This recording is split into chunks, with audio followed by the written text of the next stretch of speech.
sang de Jésus. Le sang de Jésus. Le sang de Jésus. Le sang de Jésus. Le sang de Jésus. Le sang de Jésus. Le sang de Jésus. Dans le puissant nom de Jésus, nous avons prié. Amen. Amen. Amen. Bien-aimés dans le Seigneur Jésus-Christ, que la grâce et la paix du Seigneur Jésus-Christ soient avec vous et toute votre famille. Amen. Je suis apôtre Focam Chrétien du ministère de John et Territory Ministry, c'est-à-dire du ministère de Jean, chapitre 8, verset 32. Amen.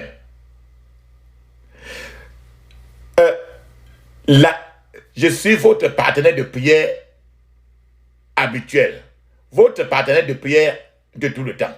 Parce que la Bible dit, quand 2 ou 3 sont ensemble pour prier, ça va très vite. C'est terre à terre. C'est pour ça que je suis votre partenaire de prière de tous les jours, de tout le temps et de tout le reste de votre vie. Amen. La Bible dit dans 1 Thessaloniciens, chapitre 5, verset 17, il est écrit, priez sans cesse. Priez sans cesse. Oui. C'est pour prier sans cesse que notre thème de prière aujourd'hui, bien-aimés, papa, maman, frères et sœurs, notre thème de prière, c'est ce que j'ai intitulé « Cimetière des problèmes ». Le cimetière des problèmes. Cimetière des problèmes. En d'autres termes, nous allons aller enterrer tous nos problèmes. Nos problèmes dans des cimetières spécifiques, comme le Seigneur lui-même, nous a montré comment faire pour aller enterrer tous nos problèmes. Avant que nous ne continuions, mon frère, ma soeur. Papa, maman, rappelez-vous toujours de mettre une cuillère à café d'huile d'onction dans votre bouche.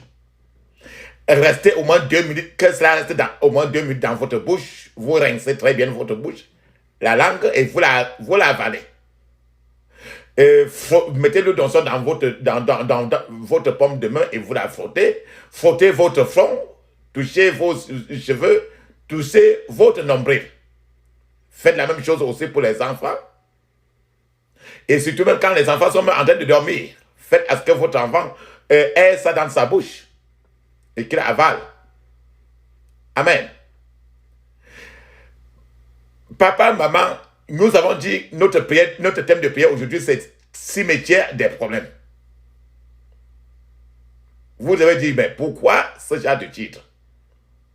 La Bible décrit Dieu, l'éternel Dieu des armées, notre Dieu. La Bible décrit Dieu comme un vaillant guerrier. C'est dans Exode 15, verset 3. Le psalmiste décrit encore Dieu comme celui qui est fort et puissant dans les combats. C'est le psaume 24, verset 8. Fort et puissant dans les combats. C'est à ce niveau-là que nous allons commencer. Ce message dont je vais vouloir partager avec vous, papa, maman, bien-aimés, c'est un message opportun et hautement voulu par le Saint-Esprit. Et ce message vous offre l'opportunité de rencontrer ce même Dieu qui a enterré, donc celui qui a commencé à faire des enterrements, ce même Dieu qui a enterré Pharaon et son armée dans la mer Rouge. Il a choisi le cimetière de l'enterrement des problèmes du peuple d'Israël. Ce cimetière-là, c'était la mer Rouge. C'est pour ça qu'aujourd'hui, notre thème de prière aujourd'hui, cimetière des problèmes. En ce moment, dans le cas du peuple d'Israël, Dieu a choisi de détruire les ennemis du peuple d'Israël et de les enterrer avec leur armée, Pharaon et leur armée dans la mer Rouge. Alors, ce Dieu est le Dieu d'Israël et il est prêt à enterrer aujourd'hui même tous vos problèmes, tous vos troubles dans un cimetière spécial encore. En ce temps-là, il avait choisi, pour le peuple d'Israël, il avait choisi un cimetière. Ce cimetière-là était la mer Rouge pour enterrer les ennemis du peuple d'Israël. Mais aujourd'hui encore, ce même Dieu qui n'a pas changé, c'est le même hier, aujourd'hui, et qui demeure éternellement, est prêt à enterrer aujourd'hui tous vos problèmes, tous vos troubles dans un cimetière spécial qu'il aura choisi. C'est pour ça que écoutez attentivement ce message et profitez de tous les bienfaits que ce message nous apporte. Je vais nous inviter d'abord à entrer dans Exode chapitre 14. De 13 à 14, il est écrit, je cite, « Moïse répondit au peuple, ne craignez rien, restez en place et regardez la délivrance que l'Éternel va vous accorder en ce jour. Car les Égyptiens que vous voyez aujourd'hui, vous ne les verrez plus jamais. L'Éternel combattra pour vous et vous garderez le silence. » Amen. Papa, maman, bien aimé, en écoutant ce verset, il existe 4 choses. Il existe quelque chose qu'on peut appeler décrocher, par exemple, un jambo, un tombola, un jackpot spirituel. C'est-à-dire que gagner un tombola spirituel. Cela signifie qu'une personne peut se retrouver dans un endroit au moment où Dieu a décidé de verser à cet endroit-là de grandes bénédictions. Et en ce moment-là, tu te retrouves peut-être là-bas, ces bénédictions-là se versent sur toi. Vous saurez pourquoi Dieu fait cela de temps en temps. Je vais vous donner un témoignage d'abord. Il y a eu une réunion un jour. Et cette réunion de prière-là était une réunion de prière très, très puissante. Au fur et à mesure que les gens grandissaient dans la foi en tant que chrétiens, les gens avaient l'impression que quand tu donnes ta vie à Jésus, c'est-à-dire qu'après le salut, il faut passer par la sanctification. Et cette sanctification est progressive. C'est ça qu'on avait l'impression aussi. Puis, après la sanctification, on va au baptême du Saint-Esprit. C'est ce qu'on croyait aussi. Le baptême du Saint-Esprit peut prendre des mois, voire des années. On croyait encore qu'après ça, maintenant, les dons spirituels arrivent après beaucoup d'efforts que le chrétien aura fait. Ce qu'on croyait encore est que après beaucoup d'efforts et de persévérance, les dons spirituels viennent aussi seuls. C'était ce que nous avons cru, dans les séances de prière, on avait toujours cru. Et que c'était quelque chose de trop didactique, que c'était un programme c'est un programme tracé. Papa, maman, c'est une théorie théologique. Cette théorie théologique, cette démarche spirituelle, c'est démontrer que c'est faux totalement. Cette théorie théologique s'est avérée très fausse. Lorsque les prières, quand nous avons prié avec Dieu, et le Seigneur a démontré totalement le contraire. Je vais vous donner un témoignage d'un frère. Il y avait un frère qui était très désespéré et alors il a donné sa vie à Jésus-Christ. Dès lors qu'il a donné sa vie à Jésus, il a continué à prier suffisamment. Et lors de cette réunion dont je vous parle, le frère a commencé directement à parler en langue de façon surprise. Le frère a commencé directement à parler en langue sans le savoir, il parlait déjà en langue. Peu de temps après, lors de cette même réunion, ce frère a commencé à faire des prophéties. Il a commencé à prophétiser. Parce que pendant qu'il priait de manière agressive, il priait suffisamment. C'était exactement comme le Seigneur Jésus a détruit la théologie de Pierre. La théologie de l'apôtre Pierre qui ne croyait pas que les païens pouvaient recevoir le Saint-Esprit en ce moment-là. Selon l'apôtre Pierre, dans le temps, il croyait que si tu es païen, tu ne peux pas recevoir le Saint-Esprit. C'est quand tu es chrétien que tu peux recevoir le Saint-Esprit. Mais le Saint-Esprit de Jésus-Christ a démontré le contraire, que c'est faux. Et alors, le frère a commencé à prophétiser. Papa, maman, Dieu n'a pas attendu que l'apôtre Pierre fasse un appel à un autel pour que le peuple reçoive le Saint-Esprit. Quand Dieu veut opérer, quand il veut faire quelque chose, il ne suit aucun calendrier de personne. Dieu fait tout comme il veut, quand il veut. Dieu opère comme il le veut. Et on ne peut pas l'interroger. Il n'y a pas un schéma théologique dans lequel, si Dieu ne marche pas, il n'est pas Dieu. Dieu fait comme il veut, quand il veut, ainsi de suite. Et c'est tout.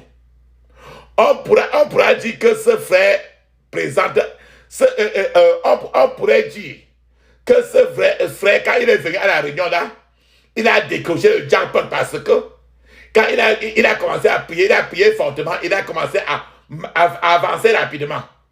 Je crois qu'aujourd'hui est un tel jour que pendant que Dieu déverse ses merveilleuses bénédictions, vous qui m'écoutez, vous recevez les vôtres. Même si vous entendez ce message, vous recevez toutes vos bénédictions. Vous allez gagner votre jackpot spirituel aussi aujourd'hui dans le puissant nom de Jésus. Dieu, par exemple, a dit à Moïse que les Égyptiens qui avaient commis l'erreur de les suivre dans la mer Rouge, périraient bientôt et qu'ils ne les reverraient plus. Voilà, et quand Dieu a dit, ça s'est appliqué. Le nom de Jacob, ce nom de Jacob était un nom maudit. Ce nom de Jacob lui causait trop de problèmes. Et un jour, Jacob a eu une opportunité. Il a eu une occasion très riche. Comme toi aussi, qui m'écoute aujourd'hui, papa, maman. C'est l'occasion très riche aujourd'hui. Jacob a eu une opportunité très riche en or. Comme toi aussi, tu as l'opportunité très riche en or aujourd'hui. Jacob a exploité l'opportunité très bien. Exploite aussi très bien cette opportunité d'aujourd'hui. Jacob s'est accroché à l'ange. Jacob a combattu avec l'ange et a refusé de lâcher l'ange de Dieu. Habituellement, Jacob, naturellement, n'avait aucune force physique pour lutter contre un ange de Dieu jusqu'à vaincre. Ce sont les cris, les plaies à haute voix, les cris de Jacob, sa persévérance, qui ont poussé l'ange de l'Éternel à lui donner un nouveau nom qui était maintenant Israël. On a cessé d'appeler Jacob, mais son nom est devenu Israël parce qu'il a crié, il a persévéré. Le Seigneur a terminé les récits, les problèmes de Jacob en un seul jour. C'est ce qu'aujourd'hui, papa, toi-même, qui approche aujourd'hui, le Seigneur peut le faire aussi, tous tes problèmes. Il veut rassembler tous tes problèmes, tes troubles aujourd'hui et les enterrer en un seul jour et changer ton destin. Les problèmes que la plupart des gens portent sur leur visage et t'emballent partout dans la rue avec, ne prenez pas plus d'une minute à Dieu pour les résoudre. Dieu veut seulement que c'est toi qui viens en lui toi-même et que tu sois connecté avec lui. Il veut, il t'aime, il m'aime. Les Égyptiens ont troublé les enfants des Israélites. Les Égyptiens mettaient les enfants d'Israël dans l'esclavage pendant 430 ans. Le nom de Jacob l'avait troublé. Le nom de Jacob était un problème pour lui. Mais Dieu est intervenu et a vaincu l'ennemi en un seul jour. Il en sera ainsi aujourd'hui pour vous. La Bible dit dans le psaume 30, verset 5 que car sa colère dure un instant, mais sa grâce toute la vie. Le soir arrive les pleurs et le matin c'est l'allégresse. Papa, maman, je prie pour que vous ne revoyez plus les Égyptiens. Vos Égyptiens là, vous ne les reverrez plus. Qui vous poursuivez, vous ne les reverrez plus au nom de Jésus. Amen. Papa, maman, alors encore dans 1 Samuel chapitre 7 verset 10, il est écrit, pendant que Samuel offrait l'holocauste, les Philistins s'approchaient pour attaquer Israël. L'Éternel fit retentir en ce jour son tonnerre sur les Philistins et les mit en déroute. Ils furent battus devant Israël. C'est pour ça, quand vous écoutez cette parole ainsi, je prie pour vous, papa, maman, que toute mauvaise mission contre votre vie, par les enfants de la méchanceté, soit paralysée au nom de Jésus. Et je déclare un couvre-feu spirituel à tous les mauvais esprits qui travaillent contre votre vie maintenant au nom de Jésus. Amen. Papa, maman, le titre d'aujourd'hui c'est le cimetière des problèmes. Quelles sont les conditions que vous devez remplir pour envoyer vos problèmes au cimetière, que le Seigneur les enterre aujourd'hui? Quelles sont les conditions à remplir? Premièrement, savoir d'abord que Dieu est souverain. Dieu distribue ses bénédictions à quiconque, que la personne le croit ou non. C'est-à-dire que si tu n'es même pas chrétien, si Dieu veut donner ses bénédictions à un non-chrétien, il n'a de compte à rendre à personne. En fait, je vous dis que Dieu est souverain et il distribue ses bénédictions à quiconque. Peu importe la personne le croit ou pas.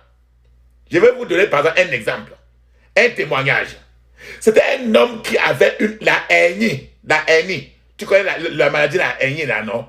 La hernie, c'est la maladie là que quand ça atteint certains hommes, leur testicule devient comme un, c'est tellement gros. Ça devient un problème. Donc, il y avait un homme qui avait qui avait la hernie. Et l'homme là était aussi très démoniaque. Cet homme est parti dans une croisade spirituelle et avait le djoudjou, les gris-gris dans sa poche. Alors il a lancé le djoudjou, les gris-gris qu'il avait dans la poche sur un homme de Dieu. Et soudain, quand il a fait cela, il a senti quand il a lancé le djoudjou là sur l'homme de Dieu, du coup sur place, il a senti comment toute la hernie a disparu totalement. Cet homme-là n'en revenait pas à ses yeux.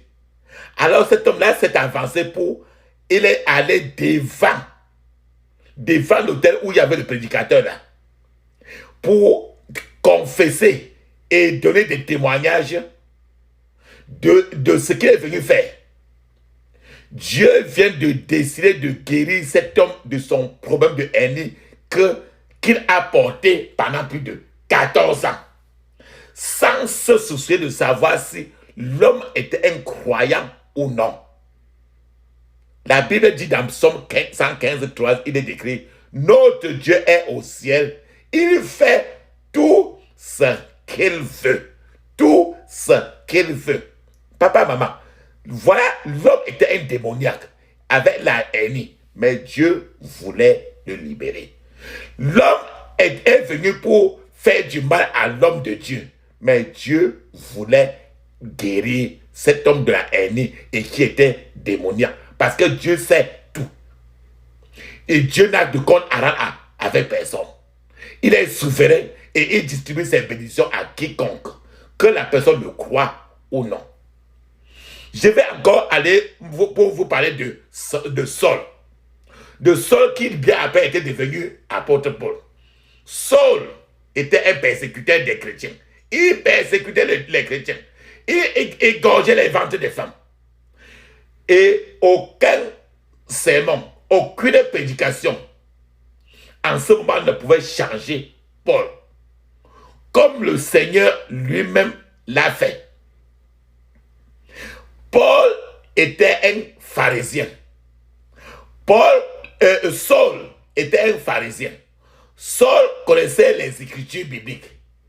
Il aurait contesté même le pouvoir au nom de Jésus-Christ et aurait considéré tout miracle comme la magie.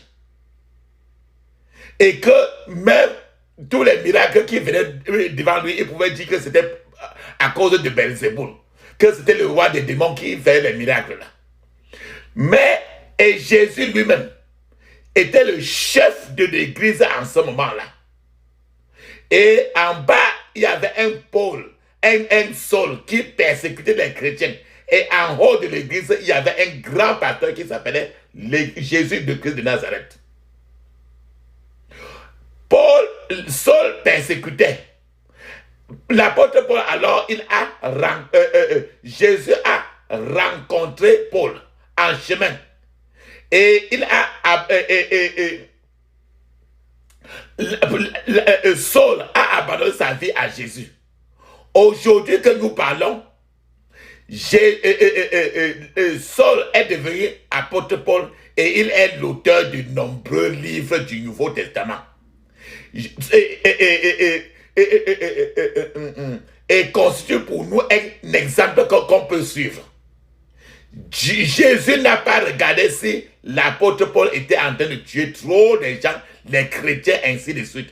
Il a regardé à l'apôtre Paul, il a flashé la lumière sur l'apôtre Paul, il est tombé et il a récupéré un mercenaire. Et que ce mercenaire-là est devenu aujourd'hui ce que nous savons de l'apôtre Paul, qui est un exemple à suivre. Oh, je vais encore aller dans l'exemple pour vous montrer comment Jésus est souverain. Il relâche ses bénédictions même à ceux qui ne sont pas chrétiens et il en est content pour ça. Il est souverain. Jésus passait près de la piscine de Bethsheba, à Bethesda. Il y avait un homme qui était malade depuis près de 38 ans. Cet homme ne pouvait pas entrer dans la piscine. Et cet homme a dit très bien que chaque fois que l'ange de l'Éternel venait pour troubler l'eau, pour que l'eau devienne le remède et les gens pouvaient guérir. Alors, l'homme là, avant d'arriver dans l'eau, alors il arrivait toujours tard. C'est Jésus-Christ qui s'est approché de cet homme et lui a demandé s'il voulait être guéri. Alors, sur place, l'homme a reçu sa guérison. Papa, maman, parfois les gens sourds, les gens qui n'écoutent pas, les gens sourds, commencent à entendre lors des croisades. Ce n'est pas parce que ces gens-là aient eu à entendre même la prédication que la personne était en train de donner dans la croisade. Non. La personne n'écoutait pas. La puissance de Dieu le fait écouter de sa manière qu'il a choisie. Parce que lui, il est le créateur de cette personne-là. Il n'a pas besoin, il a besoin tout ça de sa présence à ce niveau-là. Et la personne serait peut-être venue à la croisade quand le Seigneur avait préparé déjà qu'il va ouvrir les oreilles de la personne pour qu'il écoute. C'est-à-dire que la puissance de Dieu est totalement souveraine, très souveraine. Je vais vous lire le psaume 65, verset 4. Il est écrit: heureux celui que tu choisis. Heureux celui que tu choisis. Dieu, il choisit seul. Heureux celui que tu choisis et que tu admets en ta présence, pour qu'il habite dans tes parvis. Dans tes parvis. Nous rassasierons du bonheur de ta maison, de la sainteté de ton temple. Vous comprenez très bien, dans le psaume 65, verset 4, il dit ça très bien. Il choisit, pas suivant une certaine règle, c'est la souveraineté. Si Dieu peut décider de bénir les non-croyants, les païens, ou quoi que ce soit, quand il veut, quand il le veut, combien plus encore, nous, ses enfants. C'est pour que nous comprenons très bien l'importance, la richesse que notre Père est. Vous pouvez demander au Seigneur de vous choisir pour des bénédictions aujourd'hui. Vous allez faire cela aujourd'hui. Demandez aujourd'hui de vous choisir pour sa bénédiction spéciale. Vous allez préparer à faire ces prières-là aujourd'hui.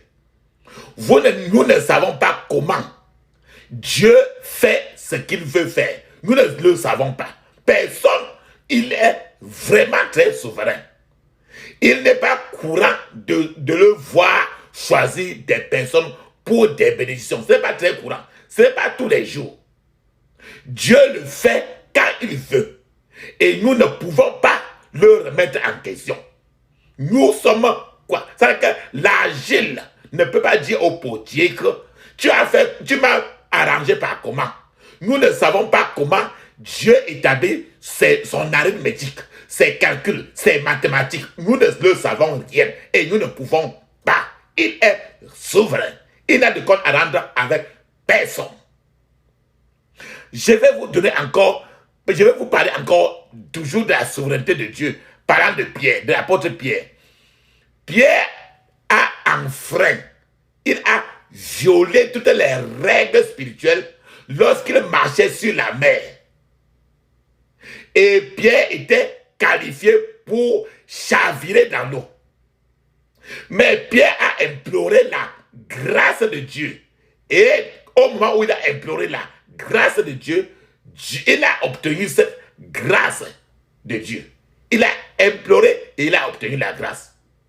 C'est ça qui est écrit dans... Il a imploré la miséricorde. La miséricorde de Dieu. C'est écrit dans Romains 9, de 15 à 16, il écrit, je cite.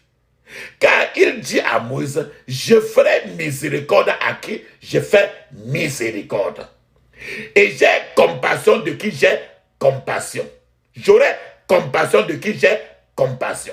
Ainsi donc, écoutez bien papa, maman, bien aimé.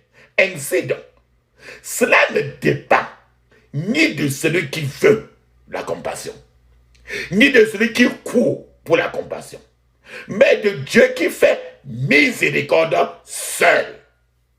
Amen. Nous devons aujourd'hui, papa et maman, bien aimé, implorer la miséricorde et il nous répondra. Prépare-toi seulement à prier aujourd'hui comme tu n'as jamais prié. Tu as besoin de cette miséricorde. Et regardons encore Romains 9, verset 20 à 22, il est écrit, ô homme, toi plutôt, qui es-tu pour contester avec Dieu? Qui peut contester avec Dieu? Qui es-tu pour contester avec Dieu? Le vase d'argile dira-t-il à celui qui l'a formé, pourquoi m'as-tu fait ainsi? Le potier n'est-il pas maître de l'argile pour faire avec la même masse un vase d'honneur et un vase d'un usage vil? Et que dire si Dieu, voulant montrer sa colère et faire connaître sa puissance, a supporté avec une grande patience des vases de colère formés pour la perdition. Papa, maman, écoutez bien. Ce passage dont je viens de partager avec vous nous dit que Dieu peut décider de surveiller, d'avoir l'œil sur les ennemis, ton ennemi, pendant un certain temps. En raison de sa longanimité, il les surveille jusqu'au jour où il se lèvera et tes ennemis vont se disperser. Aujourd'hui, pas demain, aujourd'hui est un jour où ton Dieu, mon Dieu, se lèvera et tes ennemis se disperseront au nom de Jésus. Amen. Autre condition. La deuxième condition pour que le Seigneur en ramasse tous tes problèmes. Tes problèmes. Aille maintenant dans un cimetière spécial maintenant pour les enterrer. C'est qu'il faut que nous sachions que Dieu a un livre de souvenirs. Un livre de souvenirs. Pourquoi je le dis cela? Genèse chapitre 8 verset 1. Il est écrit, Dieu se souvient de Noé. Dieu se souvient de Noé, de tous les animaux et de tout le bétail qui était avec lui dans l'arche. Et Dieu fit passer un vent sur la terre et les eaux s'apaisèrent. Voilà le souvenir. Quand le mot souvient, Dieu se souvient. Donc, il a un livre dans il a ouvert directement, il s'est souvenu de Noé. Dieu s'est souvenu de Noé. Dieu se souviendra de vous aujourd'hui, dans le puissant nom de Jésus. Je vous ai parlé, Dieu a un livre de souvenirs. Alors encore dans Genèse 19, verset 29, il est écrit, je cite, « Et il arriva, lorsque Dieu détruisit les villes de la plaine, que Dieu se souvint d'Abraham et envoya Lot du milieu du bouleversement lorsqu'il renversa les villes dans lesquelles Lot habitait. » Voilà ici, Dieu se souvient encore d'Abraham. Et c'est encore à cause d'Abraham alors qu'il a regardé encore à Lot pour avoir plus de miséricorde. Nous sommes en train de dire que Dieu a un livre de souvenirs et qu'aujourd'hui, il va se souvenir de vous au nom de Jésus. Alors encore dans Genèse 30, verset 22 à 23, il est écrit, Dieu se souvint de Noé. Toujours le livre de souvenirs. Il a un gros livre de souvenirs. Dieu se souvint de Noé, de tous les animaux et de tout le bétail qui était avec lui dans l'arche. Et Dieu fit passer un vent sur la terre et les eaux s'apaisèrent. Dieu a toujours un livre de souvenirs. Alors encore dans Exode chapitre 2, verset 24, il est écrit, et Dieu entendit leurs gémissements. Quand le peuple d'Israël était en Égypte pendant 430 ans, il pleurait. Exode 2, 24, et Dieu entendit leurs gémissements. Et Dieu se souvint de son alliance avec Abraham, avec Isaac, avec Jacob. Dieu a un livre de souvenirs. Dieu se souvint de son alliance avec Abraham, avec Isaac et avec Jacob. Alors encore dans 1 Samuel 1, verset 19, il est écrit, ils se levèrent de bon matin et après s'être prosternés devant l'Éternel, ils s'en retournaient et revinrent dans leur maison à Rama. Elkana connut Anna, sa femme, et l'Éternel se souvint d'elle. Tous les prières de Anna. Le Seigneur a directement, pendant que Elkana, qui était le mari de Anne, était en train de faire les rapports sexuels avec sa femme Anne, parce qu'Anne avant n'avait jamais eu d'enfant. Pendant que les deux étaient en train de faire des rapports sexuels, Dieu était en train de surveiller, regarder. Alors il s'est souvenu de la prière de Anne.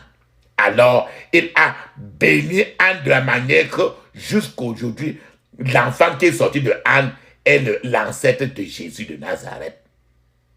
Dieu a un livre de souvenirs. Alors encore dans le psaume 136, verset 23, il est écrit, celui qui se souvint de nous, quand nous étions humiliés, car sa miséricorde dure à toujours. Donc, dans les problèmes, dans l'humiliation, dans les pleurs, Dieu est toujours prêt à ouvrir le livre de souvenirs pour te regarder dans la miséricorde.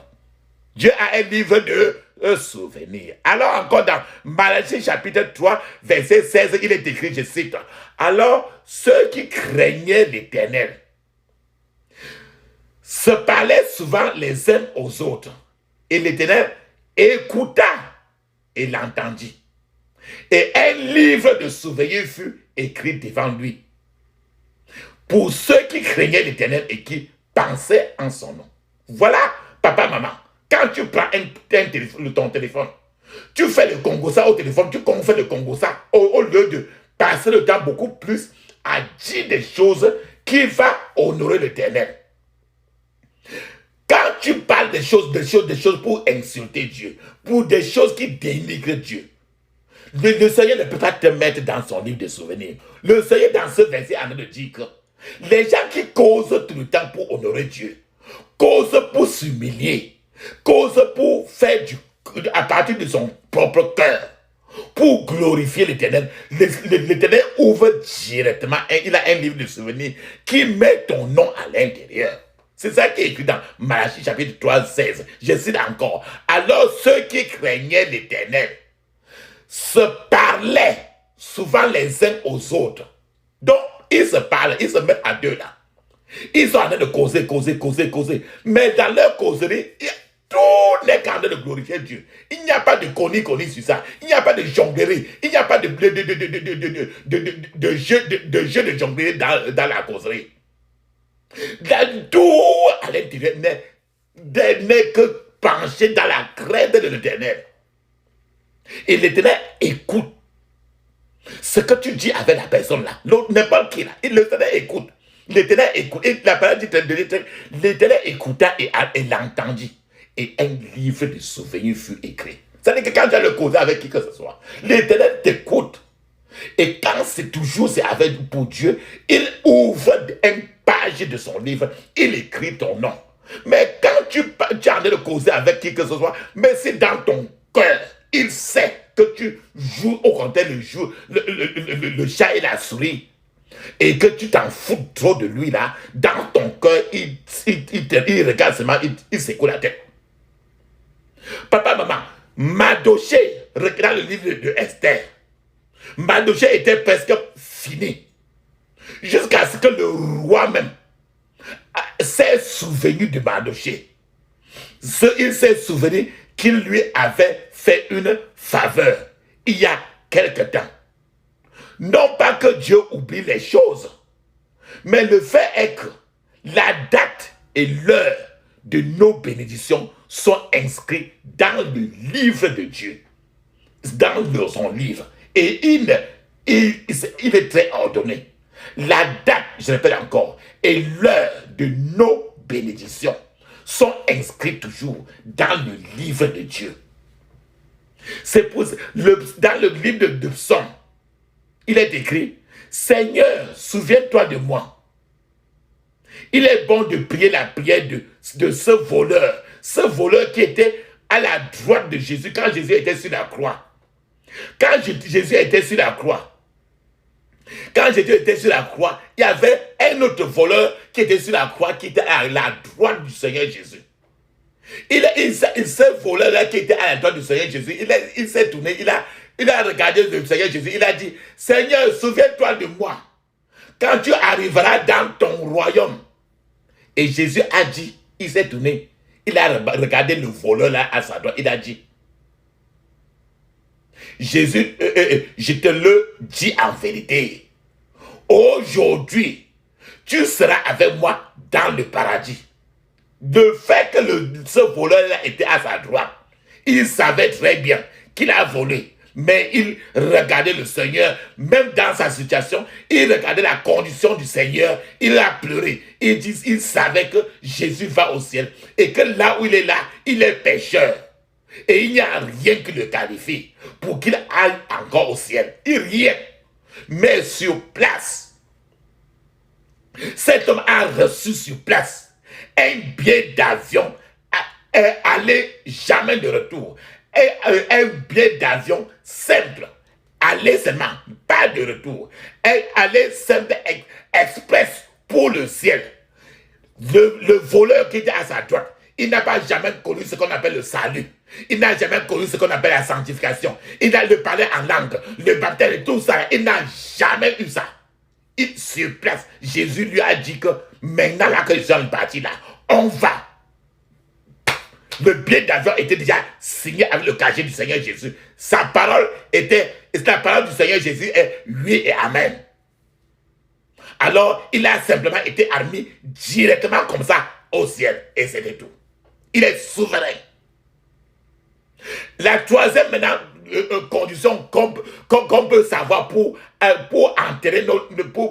enterrer nos problèmes dans le cimetière, c'est la louange et l'adoration. Le Seigneur aime la louange et l'adoration excessivement. La louange est quoi? La louange, c'est la connaissance de ce que Dieu a fait dans votre vie. Reconnaître ce que Dieu a fait dans votre vie. Et exprimer cela à partir de votre cœur. Pas les jeux. Pas que les gens sont là, vous faites encore la louange. Tu montres tout le temps aux gens que tu le loues trop plus que les gens. Non. Dieu n'est pas intéressé à ça. Tu ne peux pas flatter Dieu. Il n'est pas flattable. Jamais. Et la louange, c'est la reconnaissance de ce que Dieu a fait dans votre vie. La louange, c'est la plus haute occupation des anges de Dieu.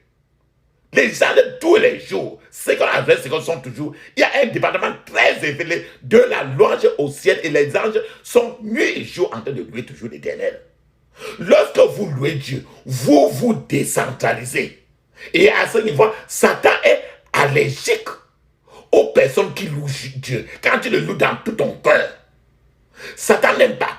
Mais quand tu loues Dieu, dans le coin, dans le pas des figures, pas des jongleries, Satan aime ça parce que vous êtes deux déjà. Il vous aime. Lorsque vos louanges sont agressives, lorsque vos louanges sont intentionnelles, lorsque vos louanges sont perpétuelles, Dieu qui a peur, Dieu qui aime les louanges, commence à agir. Lorsque vous louez Dieu, vous êtes en train d'utiliser un savon, c'est-à-dire un détergent spirituel, pour purifier votre foi, laver votre foi, pour purger les doutes dans votre vie. Lorsque vous louez Dieu, vous êtes en train de vous lui répondez pour ce qu'il a fait. Vous êtes en train de vous exalter ainsi sa grandeur. En faisant cela, vous êtes en train d'accélérer votre victoire dans tous vos combats de prière. Et vous sémez la terreur dans le camp de tous vos ennemis. Et ils n'aiment pas cela. Quand vous finissez souvent les prières avec John et Tatum Ministry, allez, après ça, allez dans les prières, dans les louanges qui viennent de vous-même. Il n'est donc pas bon de se rendre aux offices une fois la séance, quand vous allez dans les séances de prière. Dans les séances de prière, prenez trop du temps aussi pour les louanges et l'adoration. Beaucoup de frères et de sœurs considèrent la séance, le temps de louange et d'adoration comme étant pour eux une perte de temps. Alors que les louanges peuvent faire tourner l'aiguille de l'horloge et inciter par là Dieu à déverser d'innombrables bénédictions et à provoquer des miracles exceptionnels dans la vie des gens. D'autres fois, Dieu même peut vous dire certaines louanges, certaines adorations qu'il veut lui-même recevoir de votre propre bouche. Et Dieu voudrait que vous utilisez votre propre bouche pour les louer. Et non vous accrocher à d'autres louanges d'autres personnes. Il veut que toi-même, tu te mets même là, tu ouvres ta bouche toi-même, qu'il t'a donné pour le louer de ta propre bouche. Les gens devraient apprendre à louer le Seigneur de tout leur cœur. De tout leur cœur. Que ta louange là vienne de toi. Dans ton privé, sois en train de louer et que le privé de la louange et de l'adoration soit entre toi et lui. Et que tu ne jongles pas. Parce que Dieu n'est pas flattable. Je vous ai dit cela.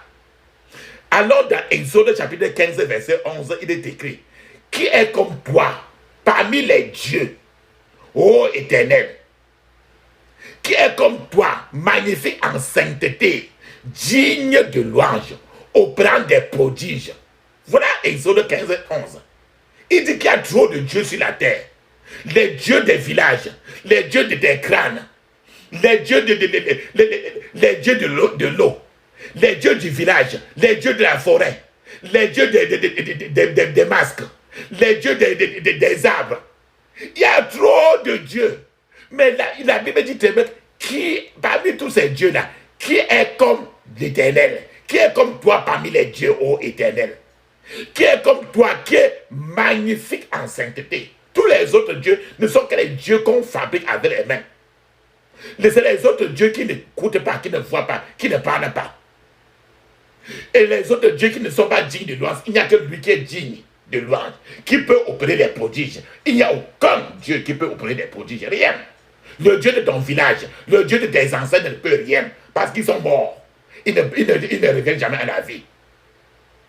La Bible dit encore dans le psaume 22, verset 3, il dit: pourtant tu es le Saint, tu sièges au milieu des louanges d'Israël. Papa, maman, tu comprends très bien que pendant que tu as de le louer là, et que ça vient dans ton corps, pendant que tu as de d'émettre les louanges, lui-même, il vient entrer dans tes louanges, il est propre, saint. Tu es le Saint. Tu sièges dans sa chaise. Et dans tes louanges que tu sors là. Quand tu finis de prier là maintenant, tu le loues très bien de tout ton corps. Il est à l'intérieur. Il aime. C'est sa nourriture. Je vais vous donner encore un autre témoignage dans la Bible. Lorsque Josaphat faisait la guerre, le louange faisait fuir les ennemis. Parce qu'il louait seulement Dieu. Pendant qu'il était en train de louer, ses ennemis avaient des problèmes. Rappelle encore très bien, Paul et Silas, dans le chapitre de Actes des Apôtres, chapitre 16, Paul et Silas avaient toutes les raisons d'être déprimés parce qu'ils étaient en prison. Et être en prison, c'est être limité. Mais Paul et Silas avaient abandonné leur famille. Et Paul et Silas avaient abandonné tout pour Dieu. Paul et Silas ont été traînés par terre. Paul et Silas étaient mis en prison. Et être en prison, ça veut dire être dans des conditions limitées, difficiles. Paul et Silas avaient des contusions sur le corps, des blessures, des matraques, la famille. Ils souffraient tout. Paul et Silas étaient enfermés dans la partie la plus intérieure de la prison, de la cellule. Imagine comment tu es dans une cellule où chacun est limité, tu es limité, tout sang, tout est pourri. C'est-à-dire que tu n'es vraiment pas tranquille. Dans la prison, là, la Bible dit très bien que dans la prison, là, était très froide. Paul et Silas étaient à l'intérieur. Paul et Silas avaient pu ils auraient pu aussi se demander que, mais si c'était vraiment Dieu qui leur avait demandé d'aller faire la prédication, est-ce que ce Dieu-là, en fait, peut me laisser souffrir comme ça, là? Il pourrait se poser cette question-là. Mais ils n'ont pas regardé à tout ça. C'est Dieu qui leur a montré la vision de l'homme, qui leur a demandé de veiller à Macédoine et de les aider. Ils n'ont pas suivi l'instinct de la chair. Mais il y a eu des problèmes. Ils ne se sont pas déprimés. Au contraire, Paul et Silas ont prié. Paul et Silas ont chanté des louanges à minuit. Devant les autres prisonniers. Quand je vous dis que papa, maman, priez à minuit. Après les prières, priez, louez, priez. Paul et Silas ont fait les prières à minuit. Devant les autres prisonniers. Et Dieu était dans toutes les conditions. Dieu était très content, très ravi. Et Dieu a utilisé leurs prières et leurs louanges. Et Dieu a secoué les murs de la prison. Et Dieu a secoué les chaînes pour briser les chaînes de façon mystérieuse de ces prisonniers. Les autres prisonniers même, qui n'étaient même pas inclus dans les louanges. Les autres prisonniers même, qui ne savaient même pas ce qu'ils étaient en train de faire là, parce qu'ils pouvaient même se mettre là pour dire que même. Les autres gars là qui sont en train de louer là, ils sont fous. C'est de quel genre de secte ça? Mais les autres prisonniers qui n'ont même pas participé aux louanges, à ces adorations-là, ont également vu leur chaîne brisée. C'est comme ça que Dieu opère. Papa, maman, si vous voulez impressionner Dieu et que vous voulez qu'il vous dise, comme il a dit à Moïse, voilà ce qu'il a dit à Moïse, car les Égyptiens que vous voyez aujourd'hui, vous ne les verrez plus jamais. Alors, si vous voulez impressionner Dieu, louez-le aussi. Vous obtiendrez même plus de choses que vous ne l'avez demandé. Alléluia. Amen. Une autre condition, pour que vous rassemblez tous vos problèmes et tous vos difficultés aujourd'hui pour aller au cimetière des problèmes pour l'enterrer, c'est qu'apprenez à crier pendant vos prières. Apprenez à crier. Qu'est-ce que Jésus en dit? Le cri des enfants de Dieu sème la terreur dans le camp de l'ennemi. Le cri des enfants de Dieu. On ne dit pas parler. Crier, crier. Je vais expliquer très bien. Un témoignage d'abord. C'est un monsieur, il était habitué dans les églises où il partait. Il était habitué au service de l'église, au service où on parlait très doux, calme là. C'est-à-dire que quand tu passes même près de là-bas, tu ne sais même pas qu'il y a une église à l'intérieur. Mais les gens sont là, ils parlent très doucement. Ils sont très élevés, très calmes là, très doux. Dans leur service religieux, dans leur service religieux, il y a une seule personne qui prie et les autres sont là pour dire Amen. Donc, il partait souvent à cela. Et il s'est rendu dans une église où et maintenant, il se retrouve dans une église où tout le monde prie. C'est-à-dire que dans la salle, tout le monde est en train de prier. Il n'y a pas la personne qui prie pour que les autres sont là pour dire Amen. Non, tout le monde est en train de lever sa voix. Comme il te dit, lève ta voix là, parce que Dieu aime ta voix. Tout le monde est en train de prier là-bas. Mais quand il est entré dans cette église où tout le monde est en train de prier, il était irrité par la façon dont les gens criaient. Alors, monsieur, il s'est reculé un peu à côté d'un homme. Il a tapoté un peu le dos de la personne, la plus proche de lui. Il a dit à ce type-là que, mais, Dieu n'est pas sourd, hein? Pourquoi tu cries? Pourquoi cries-tu? Dieu n'est pas sourd. Si tu pries doucement, il va écouter toujours. Alors le même homme qui est allé le crier, lui a répondu que non. Dieu n'est pas nerveux non plus.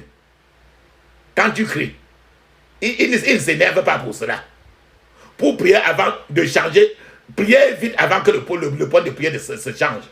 Alors, quand il a dit que Dieu n'est plus aussi, Dieu n'est non plus nerveux quand tu cries. Prie très vite avant que ce point de prière ne change parce que c'est très dangereux.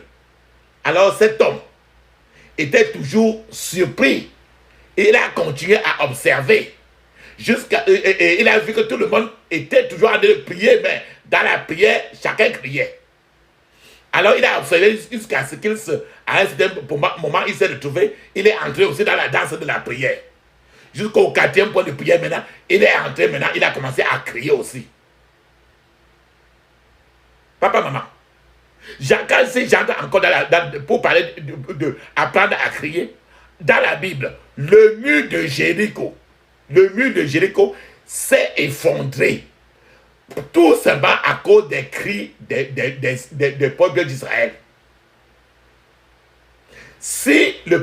Quand le peuple d'Israël a marché, ils ont fait le tour du mur de Jéricho pendant 6 jours, sans crier. Le mur était là tranquille. Ils pouvaient être en train de parler en langue. Et tout. Mais le mur, ça n'a touché rien au mur.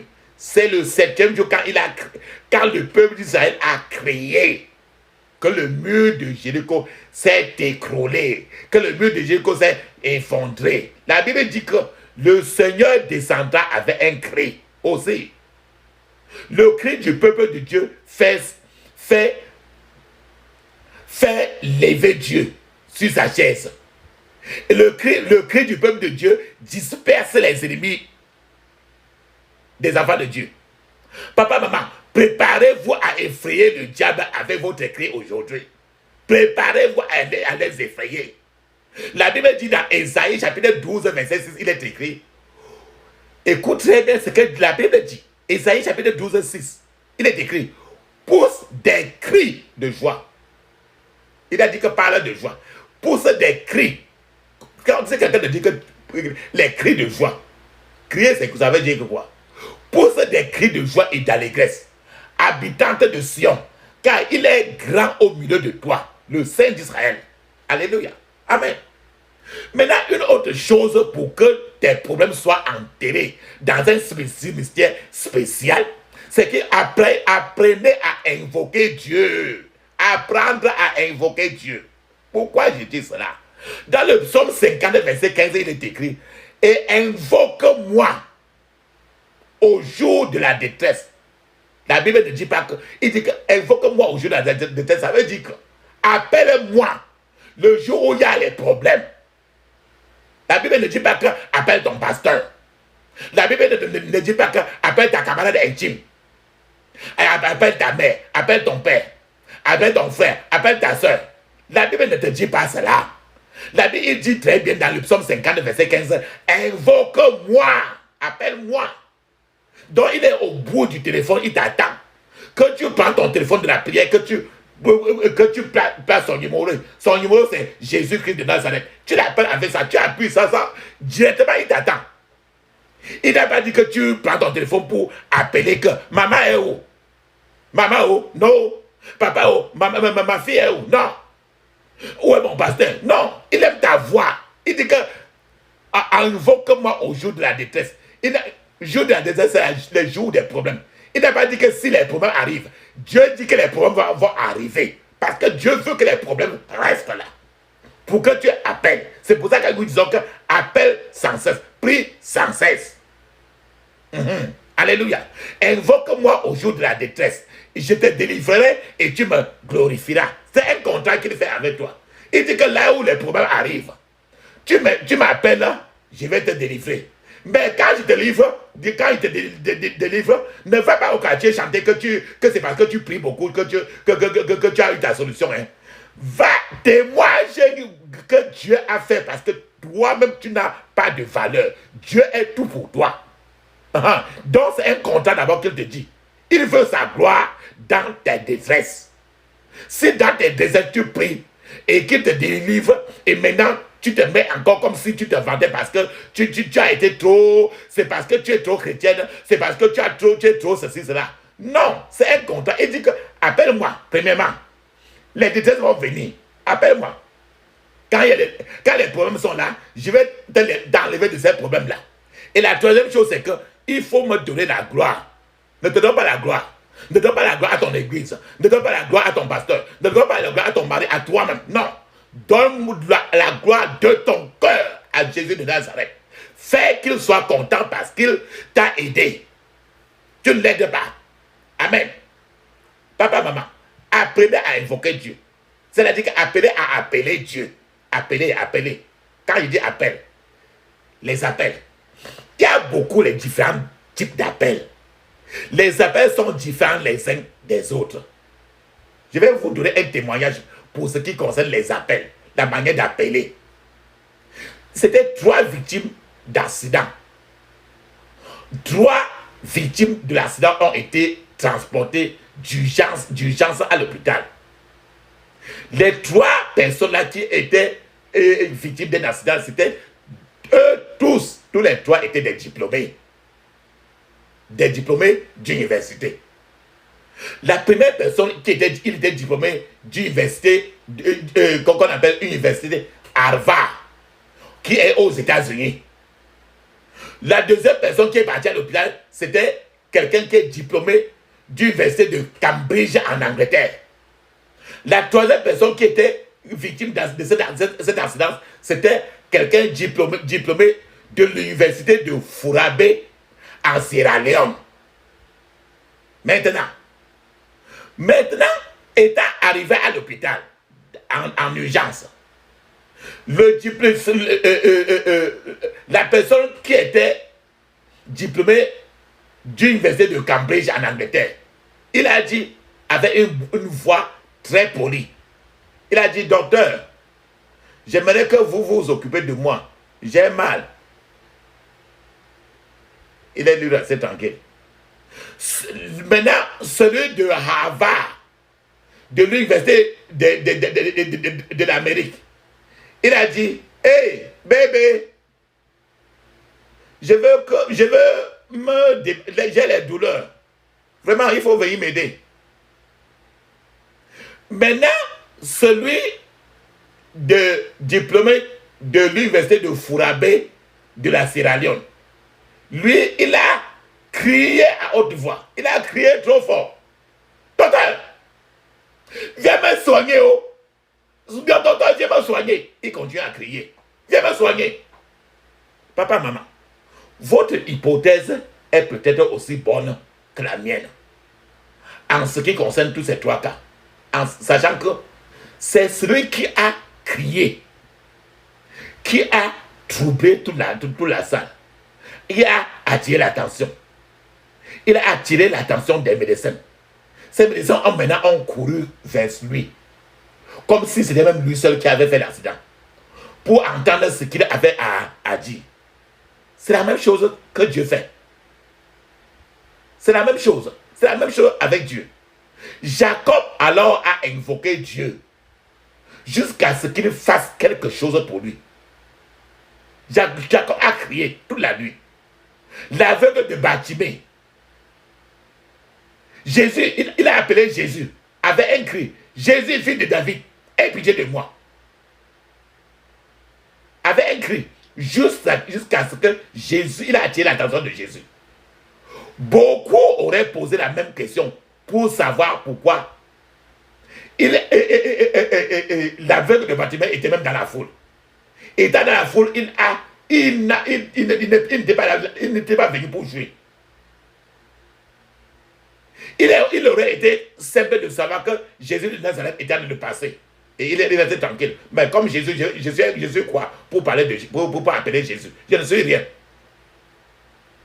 Non, il n'a pas regardé ça. Il était fatigué de ses yeux toute sa vie. Il était reconnu dans toute la ville comme un aveugle. Il n'était pas content de ça. Je crois que toi-même, tu n'es pas content de ta situation. Il y a une différence entre quelqu'un qui s'assoupit en priant. C'est-à-dire qu'il est en train de prier, il somnole. Il est en train de prier, il somnole. Et il y a aussi la différence avec celui qui invoque Dieu en criant. C'est deux choses différentes. Bartimée a continué jusqu'à ce que Jésus dise quelque chose. Parce qu'il était fatigué. Si Bartimée avait raté cette opportunité de Jésus qui passait là-bas ce jour-là, Bartimée serait resté aveugle tout le reste de sa vie. Car après ce jour-là, Jésus n'est plus jamais repassé par là-bas. Papa, peut-être aujourd'hui. Priez aujourd'hui comme si demain ne viendra pas. Vous aussi, vous pouvez continuer à invoquer Dieu, à appeler, à crier, à pleurer, à prier. Dieu jusqu'à ce qu'il dise quelque chose. Parfois, Dieu dit oui. Parfois, il dit non. Parfois, il dit attendez, etc. Mais papa, maman, continuez à appeler jusqu'à ce qu'il dise oui. Parce que tu n'es pas prêt à entendre le non. Continuez à pousser jusqu'à ce que votre oui soit décroché de sa bouche, de la bouche de notre Père. Je vais vous donner encore un autre exemple. Il y avait une femme qui voulait que Jésus guérisse sa fille. Jésus ne lui répondait pas un seul mot. Elle a continué à harceler jusqu'à ce que les disciples de Jésus lui disent que Jésus normalement doit renvoyer cette femme-là. Jésus s'est tourné vers elle et lui a dit, Jésus a dit à la femme là, il a dit qu'il n'est pas convenable de donner la viande des enfants de Dieu aux chiens. C'est que pour insinuer que la femme là était du monde du diable. Maintenant, cette femme là a répondu à Jésus très clairement que oui, les chiens peuvent manger aussi les miettes qui tombent de la table des enfants de Dieu. Et maintenant, ceux qui l'entouraient se seraient même moqués d'elle, disant que le salut était pour les Juifs et non pour les païens. Mais Jésus lui-même a été impressionné par la foi que la femme avait en lui, en elle. Et sa fille a été guérie instantanément. C'est écrit dans Matthieu 15, de 22 à 28. La femme a reconnu très bien que oui, je suis rien. Mais vraiment, j'accepte que je ne suis rien. Je ne suis même pas digne de quelqu'un pour parler à toi. Mais même les restes de la nourriture, j'ai besoin. Alors, avec foi, elle a foncé. Cette femme avait la foi et était brisée. C'est une femme qui était d'abord brisée. Elle avait la foi et elle était brisée. Avoir la foi et être brisée. La femme n'a pas abandonné jusqu'à ce que Jésus réponde à elle. Elle ne se décourageait pas. Devant la comparaison, Jésus l'a comparé à des chiens. Une autre femme, beaucoup de femmes d'aujourd'hui auraient abandonné, auraient même insulté Jésus, auraient décidé même d'aller regarder la solution chez les marabouts, ainsi de suite, chez les voyants, guérisseurs, ainsi de suite. D'autres femmes sortiraient en insultant même que mais est-ce que tu es le seul Dieu? Il y a assez de Dieu partout. Je m'en fais ainsi par là, ainsi de suite. Mais elle n'a pas regardé ça. Elle connaissait Jésus. Elle savait que non, Jésus, vraiment, ce n'est que par celui-ci que la solution à ma situation viendra. Je vais vous donner encore un témoignage encore. Toujours pour coller à ce sujet du brisement et de la foi concernant les femmes et les hommes. C'était un jour, il y a une femme qui est venue voir le responsable principal d'une église. Le responsable principal d'une église. On lui a dit qu'elle n'avait pas, un rendez-vous programmé par le responsable principal. Elle est venue comme ça sans prendre un rendez-vous. Et quand on lui a dit cela, on a dit à la femme là, un pasteur lui a dit cela, que tu ne peux pas, le responsable principal de cette église ici ne peut pas te recevoir parce que tu n'as pas pris un rendez-vous avant de venir. Alors la femme s'est tournée, il a giflé directement ce pasteur-là. Et maintenant, un autre pasteur s'est approché vers la femme et pour pouvoir lui parler. La même femme s'est tournée, elle a giflé 3 coups à ce pasteur-là. Maintenant, de très loin, le responsable général a vu cela, a vu la femme faire ces choses-là. Et maintenant, il a dit à tous les pasteurs-là de faire venir cette femme-là. Alors, la femme est entrée. Et le responsable général a demandé pourquoi elle était en train de taper sur ses pasteurs. Alors, la femme, devant le responsable général de l'église, a présenté ses excuses et leur a dit qu'elle avait excessivement de problèmes. Papa, maman, quand tu entends ainsi, si ce genre de femme, si Jésus avait dit à ce genre de femme que la nourriture et la guérison qu'elle demande n'est pas pour les chiens, cette femme-ci sûrement aurait même giflé Jésus sur place et serait même prêt à insulter Jésus pour aller ailleurs. Papa, maman, qu'est-ce que je suis en train de vouloir vous dire?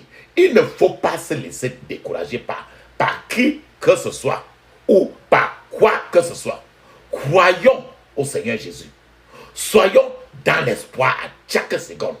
Nous devons continuer à croire jusqu'à ce que nous voyons la fin de nos problèmes. La fin de nos problèmes. Il faut que quand on enterre le problème, on cimente la place jusqu'à ce qu'on continue, on ne baisse pas. Jusqu'à ce que nous ne voyons plus la maladie. Jusqu'à ce que nous ne voyons plus aucun démon. Poussons.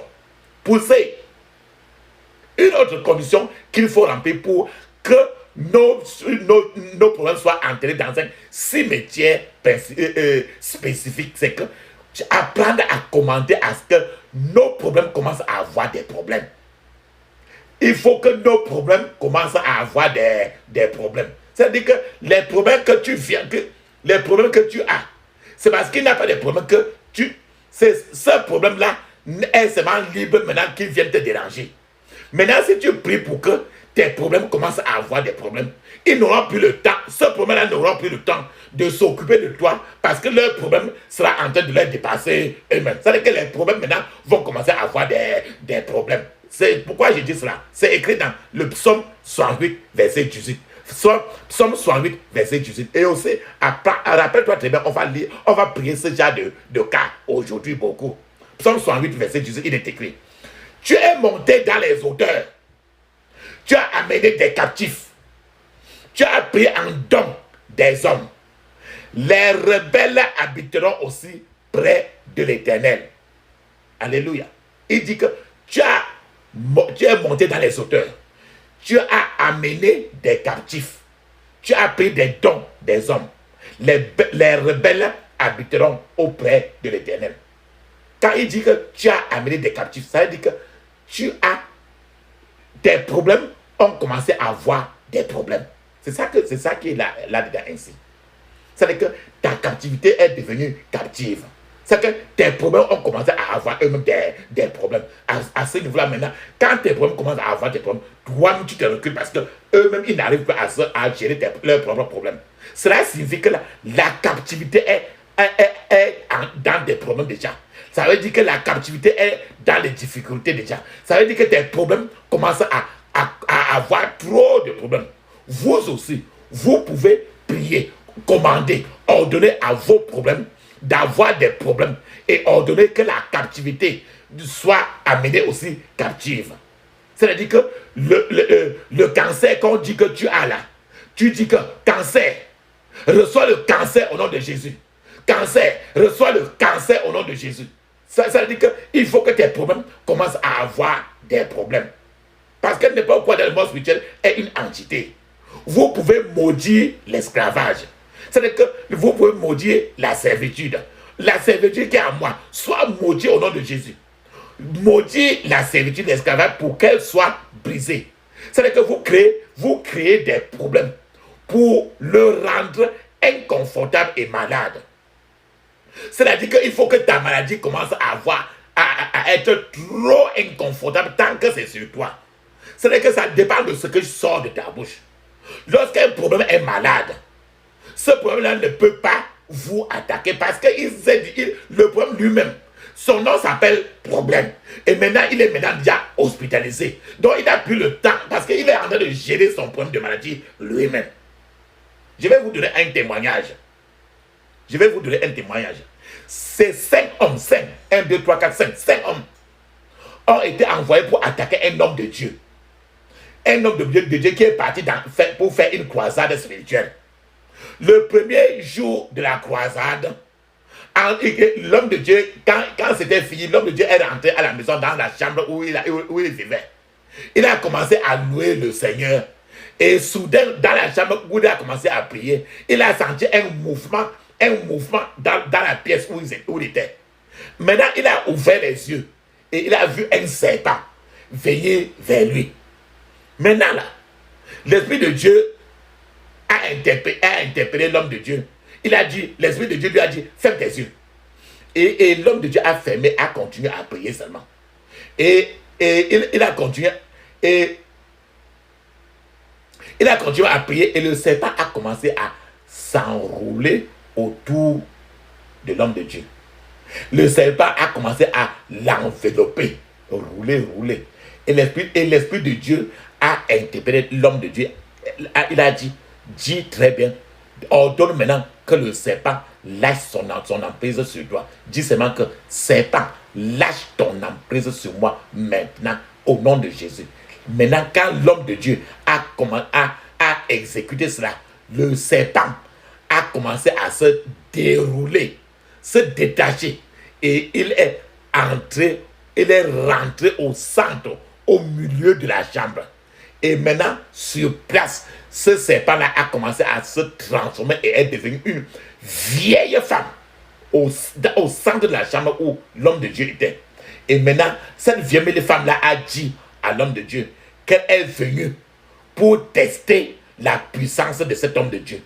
Et qu'elle avait vu en réalité que l'homme de Dieu là est vraiment un homme de Dieu et qu'il ne devrait donc pas être dérangé. Que ce reste dans ta chambre soit dérangé parce que nous, on ne peut plus t'attaquer parce que tu dois même, si on t'attaque, on aura des problèmes. Maintenant, continuons encore très bien dans le témoin, il n'est pas fini. Les 5 hommes qui furent envoyés contre cet homme de Dieu, ils sont arrivés sur le terrain de la croisade. Et ces 5 hommes-là étaient chargés de charme. Et ces 5 hommes-là portaient leur boubou. Le boubou, tu connais le boubou, non? Le boubou, B-O-U. Ils portaient leur boubou. Et tous ceux qui voyaient les 5 hommes-là avec leur boubou, les gens qui le voyaient fuyaient seulement. Les gens ont commencé à quitter la croisade tout simplement. Donc chaque fois qu'ils venaient, les gens les voyaient avec les boubous et les gens fuyaient.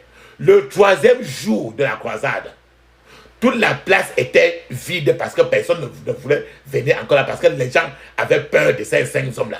Apparemment, c'est un peu comme si les gens les connaissaient comme étant trop magiciens.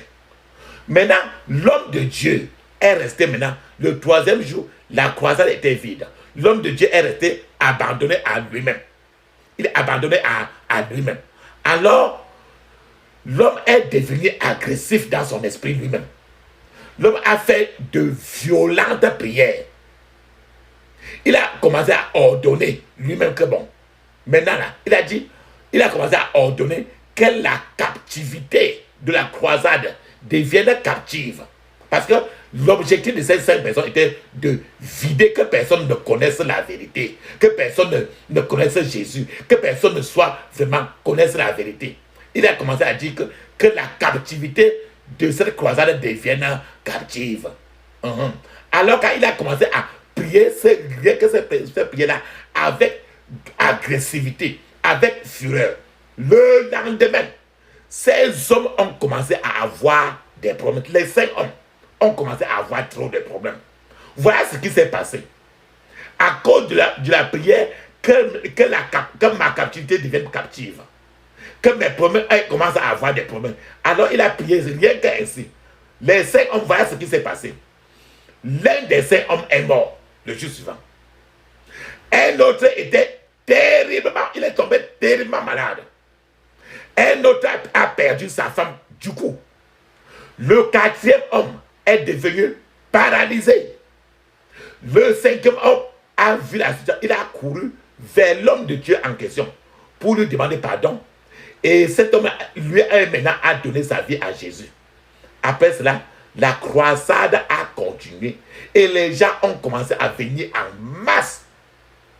En masse. Papa, maman. Le psaume 41, verset 8 dit très bien. Il est dangereusement atteint. Le voilà couché. Il ne se relèvera plus. Il ne se relèvera pas. Voilà que tous les gens là sont couchés. Voilà comment le Seigneur intervient. Papa, maman, ce que nous devons connaître, comprendre aussi, c'est qu'une sorcière ne peut pas voler, se transformer en oiseau et voler sans avoir les ailes. Une sorcière ne peut pas aller dans le monde spirituel sans avoir les yeux. Donc, vous pouvez ordonner, commander aux ailes d'une sorcière de se briser, de se casser. Or, tu peux dire que les ailes de n'importe quel oiseau maléfique qui travaille contre moi soient brisées au nom de Jésus. Tu l'as déjà paralysé. Tu peux ordonner que les yeux les yeux maléfiques des sorcières deviennent aveugles. Tu peux ordonner à la maladie qui vous inquiète de se détruire lui-même. C'est-à-dire que maladie, cancer, soit détruit. Détruis-toi toi-même au nom de Jésus. Alors, tu insistes ainsi. Le Seigneur va, rappelle-toi très bien que ce que tu vas déclarer, le Seigneur va faire appliquer en toi et ta lumière va jaillir dans ta vie. Amen. Excusez-moi. Maintenant, là, la 7e chose, la 7e condition pour enterrer les choses au cimetière, que le Seigneur nous aide à enterrer nos problèmes dans un cimetière spécifique, c'est il faut tuer votre logique et vos doutes. Enlevez les logiques, enlevez les doutes. Faire preuve de foi. Papa, maman, quand vous venez à Dieu, oubliez qui vous êtes. Oubliez tous vos diplômes. Et vous oubliez tous vos raisonnements très logiques là. Très, très logiques là. Allez à lui en toute simplicité comme vous êtes. Dieu n'a pas besoin de vous. C'est vous, nous qui avons besoin de lui. C'est pour ça que la Bible dit très bien, je lève les yeux vers les montagnes, d'où me viendra le secours. Ce n'est pas lui qui lève les yeux vers toi. Parfois, Dieu a du mal à utiliser les gens qui sont instruits. Parce que leur cerveau est trop vif. Il réfléchit trop pour lui. Les gens qui sont instruits jugent les choses avec leur raisonnement humain, leur science humaine. Les gens qui sont le plus souvent, certains gens qui sont instruits font des déductions à partir de la logique mathématique, des principes de la biologie, des principes de la psychologie, les principes de ceci, cela, des diplômes qu'on a appris à l'école. Rappelez-vous très bien. l'enseignant par excellence, le maître par excellence, c'est Jésus. Il n'y a aucun maître dans aucune université qui approche même les 1 millième de Jésus de Nazareth. C'est le maître là qui t'a enseigné. Et c'est Jésus, il n'est rien sur Jésus. La logique et le raisonnement humain, dans la plupart des cas, ne sont que des nourritures qui favorisent Satan lui-même et renforcent la force de Satan. Dans la plupart des cas, la foi est le plus souvent entravée, est le plus souvent en difficulté à cause de la logique de l'être humain. Ce qui conduit à la peur le plus souvent, car l'esprit humain lui-même ne peut pas penser à tout ce qui pourrait être possible. L'esprit de l'être humain est toujours limité. C'est pour ça que l'esprit de l'être humain a besoin d'être connecté au Saint-Esprit pour être quelqu'un. Trop de connaissances, le plus souvent, provoque parfois le doute en agissant contre la foi. C'est pour ça que Jésus dit dans Marc, chapitre 9, verset 23, il dit très bien, tout est possible à celui qui croit. Cela veut dire que tout est impossible à celui qui doute, à celui qui raisonne. Papa, maman, chaque fois qu'un miracle se produit le plus souvent, quelqu'un, un raisonneur, un scientifique va attribuer cela, à la personne concernée. C'est-à-dire que c'est parce qu'il est très intelligent. C'est parce qu'il réfléchit beaucoup. C'est parce qu'il a ancienneté. C'est parce qu'il a le doctorat de telle chose. Il a fait ses écoles dans telle université. Voilà ce qu'on va raconter. Jésus n'a jamais demandé, par exemple, aux gens de le louer parce qu'il les a guéris. Jésus n'a jamais dit ça. Que loue-moi parce que tu es guéri. Jésus n'a jamais dit, et ne dira jamais cela. Jésus a toujours dit, ta foi t'a guéri. Il n'a jamais dit que tes raisonnements, tes diplômes, ton ancienneté dans l'église t'a guéri. Il n'a jamais dit cela. Matthieu 9, verset 22. Ta foi t'a guéri. C'est dans Matthieu 9, verset 22. Ce n'est pas ton raisonnement qui t'a guéri. Ce n'est pas ton intelligence, ton ancienneté dans l'église t'a guéri. Jamais, Jésus n'a jamais fait des choses comme ça. Je vais vous donner un témoignage. C'était un homme de Dieu. Lui, il a entendu la voix de Dieu lui-même, disant qu'il devait prendre son passeport et aller à l'aéroport. Et qu'il devait faire un voyage de presque 6 heures de temps dans un autre pays. Alors, cet homme de Dieu, il s'est levé. Il a pris son passeport. Sans argent, rien. Il est arrivé à l'aéroport et il s'est mis aussi au rang. Dans la queue, au rang. Quand ce fut son tour pour s'enregistrer, il a remis son passeport à l'hôtesse. Et l'hôtesse lui a demandé son billet. Il a dit qu'il n'en avait pas. Et la dame l'a renvoyé avec des abus de langage. Alors l'homme de Dieu est sorti du rang. Et il savait très bien que j'ai écouté Dieu me dire que je vais voyager. Et Dieu lui avait demandé de venir et qu'il allait voyager. Il est sorti du rang. Environ 5 minutes après la fin de l'enregistrement, il y a un homme qui a couru au comptoir d'enregistrement et a dit à l'hôtesse, à la dame, que l'Esprit de Dieu ne l'a pas permis de dormir, lui disant qu'il devait venir à l'aéroport et acheter le billet pour un homme de Dieu qui devait aller prêcher dans un autre pays. Alors, papa, maman, regarde, la dame elle-même fut surprise parce qu'elle venait de remettre le passeport et a insulté l'homme de Dieu. La dame cette dame-là maintenant a fait signe à cet homme de Dieu maintenant de venir pour son enregistrement. Et l'homme est venu et l'homme a fait tout et l'homme a voyagé. Papa, maman, si cet homme de Dieu avait appliqué des raisonnements académiques humains, il ne serait pas allé même à l'aéroport. Il devait dire que, est-ce que je vais quitter ici maintenant pour aller à l'aéroport? Où est le billet? Où? Partir où? Où est l'argent? Passer où? C'est pour rester combien de jours? Où? Cet homme de Dieu aurait discuté même avec le Seigneur, disant que s'il voulait qu'il voyage, il devait lui fournir un billet car c'est un embarras d'y aller à l'aéroport et aller se mettre en rang sans billet. Ça, c'est une façon de m'embarrasser. Je ne peux pas me souiller comme ça. Amen. Papa, maman, maintenant, une autre condition pour laquelle pour que vous envoyez vos problèmes dans un cimetière particulier, c'est il faut apprendre à demander l'onction. L'onction qui brise le joug. L'onction de Dieu.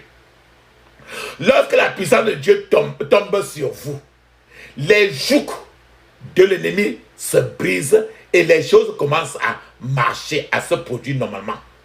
Très bien. Je vais vous donner un témoignage. C'est un jour, lors d'une séance de prière, on a demandé aux gens de prier pour que l'onction de Dieu tombe sur eux.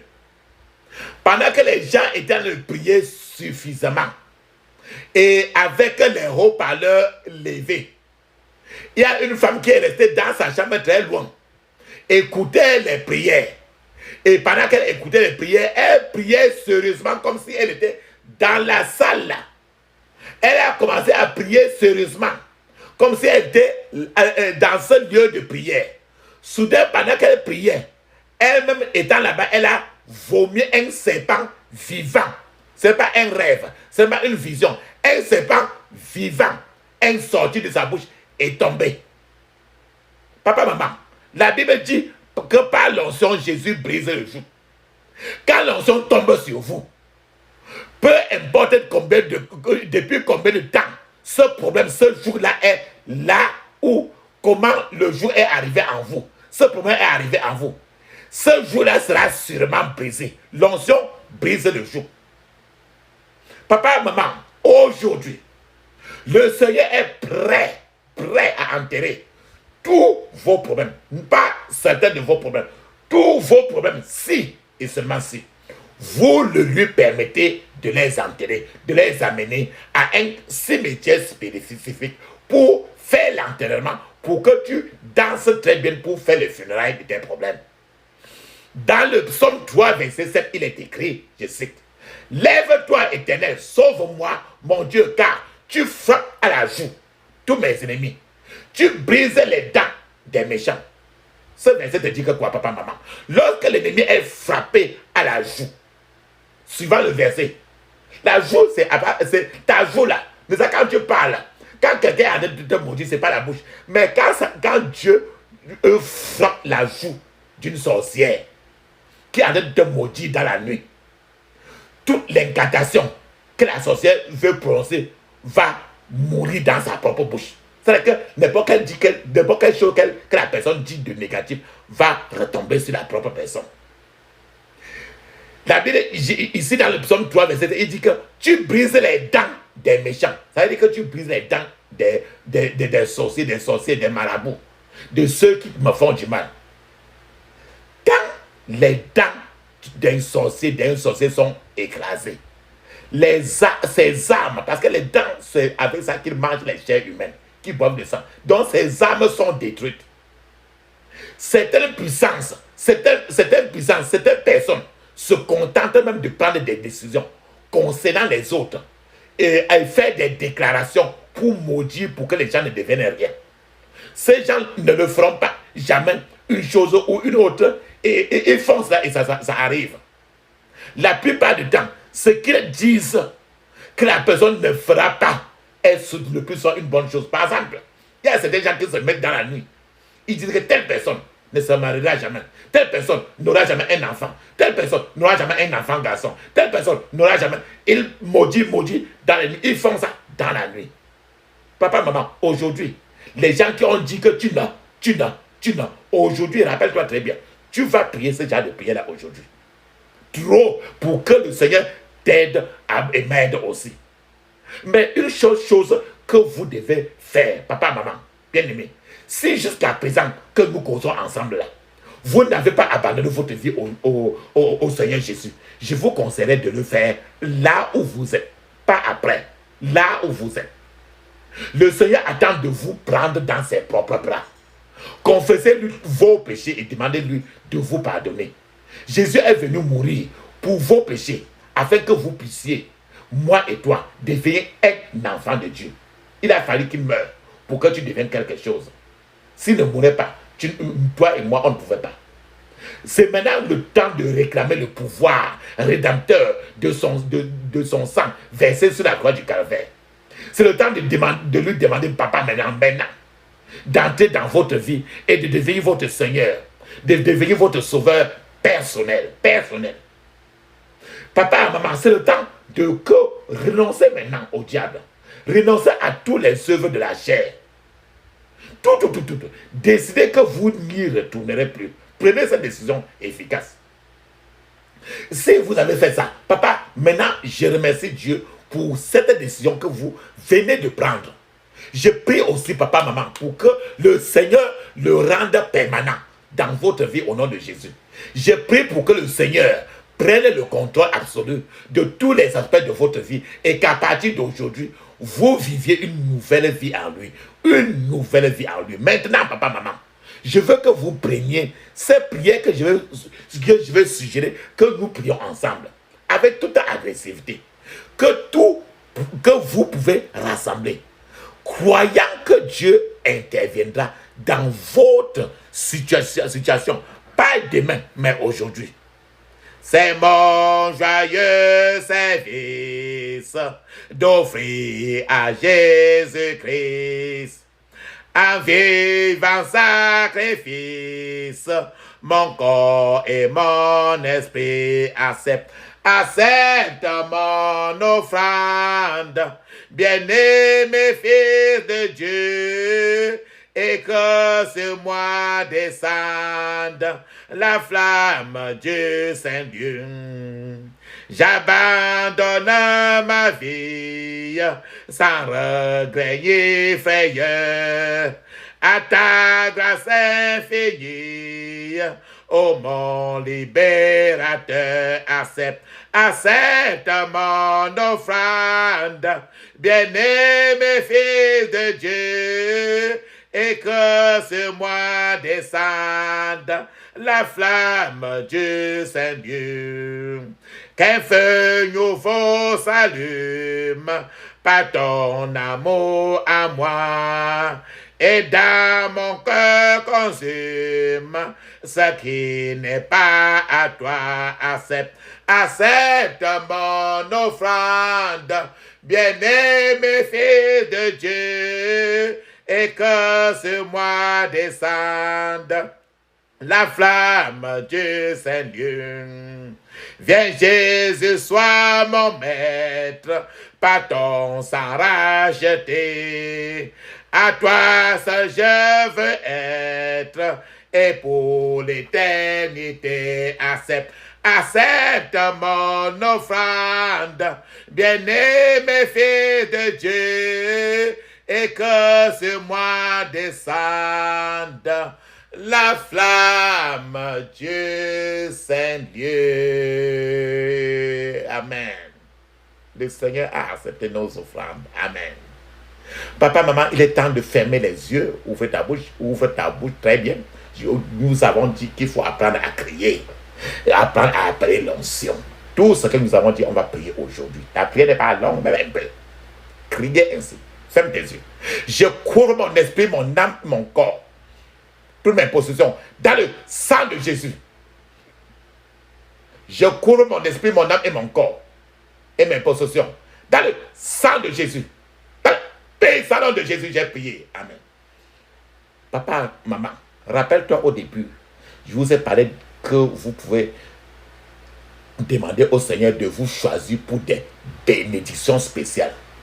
C'est là où j'ai appelé Jambo, le jackpot. Donc, demande maintenant que le Seigneur te choisisse pour des bénédictions spéciales, pas des bénédictions qui sont communes. Nous avons parlé de ça. Aujourd'hui, pas demain. Ferme tes yeux, crie fortement et fais ça plusieurs fois.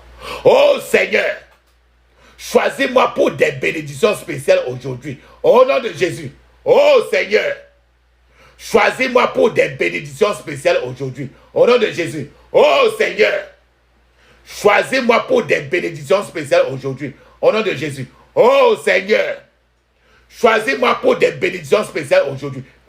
puissant nom de Jésus, j'ai prié. Amen. Rappelle-toi très bien. L'aveugle Bartimée, il a crié, il a fait ses prières au Seigneur Jésus. Jésus, fils de David, aie pitié de moi. Voilà ce qu'il criait, et ça a changé sa situation.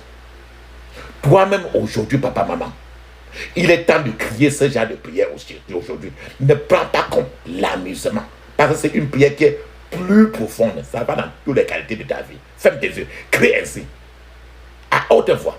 Oh Seigneur, aie pitié de moi aujourd'hui, au nom de Jésus. Oh Seigneur, aie pitié de moi aujourd'hui, au nom de Jésus. Répète plusieurs fois. Oh Seigneur, aie pitié de moi aujourd'hui. Puissant nom de Jésus, j'ai prié. Amen. Je vous ai parlé du fait que le Seigneur avait les livres de vie. Même quand tu causes avec quelqu'un, il écoute, il recorde tous ces gens il a se souvenu de Noé. Il s'est souvenu d'Abraham. Il s'est souvenu de Anna à cause de ses prières. Demande à Dieu maintenant d'ouvrir son livre de souvenirs pour toi aussi. Il a ouvert pour Noé, pour Abraham, pour Anna. Toi-même, ferme tes yeux, crie ainsi. Oh Seigneur, ouvre ton livre de souvenirs pour moi aujourd'hui, au nom de Jésus. Oh Seigneur, ouvre ton livre de souvenirs pour moi aujourd'hui, au nom de Jésus. Dans le puissant nom de Jésus, j'ai prié. Amen. Mes remerciements, papa, maman. Mets maintenant la pause. Tu vas parler en langue 7 minutes. Le parler en langue est écrit dans Marc 16, 17. Actes des Apôtres, chapitre 2, verset 1 à 5. C'est encore dans plusieurs places de la Bible, du Nouveau Testament. Je t'attends pendant que tu parles en langue, avec les yeux fermés, en haute. Vas-y.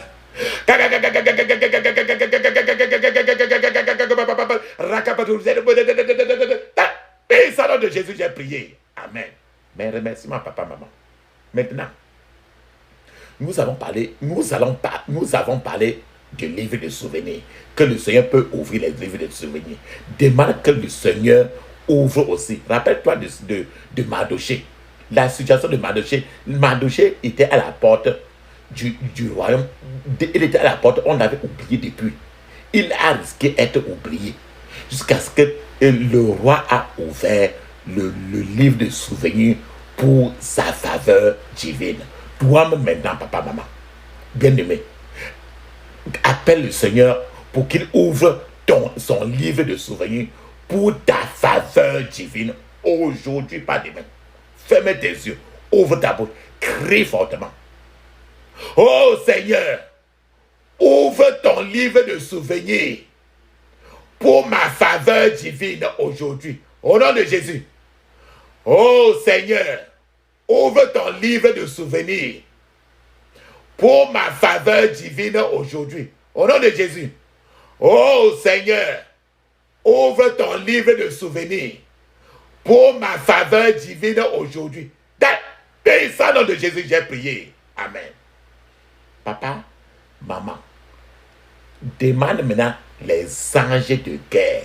Appelle maintenant les anges de guerre pour qu'ils combattent en ton nom. Aujourd'hui, appelle que le Seigneur t'envoie trop d'anges pour t'aider. Mais les anges de guerre, hein, fais ainsi. Oh Seigneur, libère tes anges de guerre pour qu'ils combattent en mon nom aujourd'hui. Au nom de Jésus. Oh Seigneur, libère tes anges de guerre pour qu'ils combattent en mon nom aujourd'hui, au nom de Jésus.